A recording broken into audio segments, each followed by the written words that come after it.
नाज़रीन, हैदराबाद में ज़िले इंतज़ामिया पारां शहरी इलाइक़नि में हद दखलनि जे ख़ात्मे लाइ ऑपरेशन जारी आहे। वधीक तफ़सील ॾेई रहियो आहे मदثر आबास। जी मुदثر, छा तफ़सील आहिनि?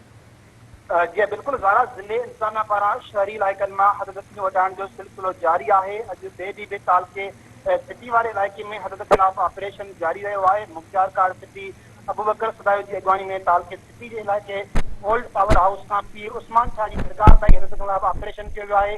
जंहिं दौरान मुख्तियार कार सिटी इरीगेशन अमले, पुलिस, एंटी इंक्रोचमेंट अमले सां गॾिजी भारी मशीनरी ज़रिए केतिरियूं गैरकानूनी इरावतूं ड्राहे पट करे छॾियूं आहिनि।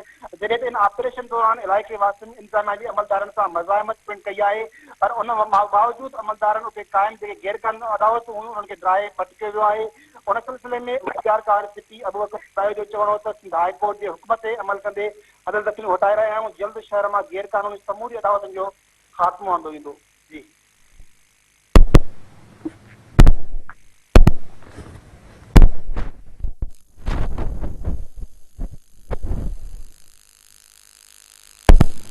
मुदثر, तफ़सीली ख़बर खां आगाह करण लाइ मुंहिंजी महिरबानी।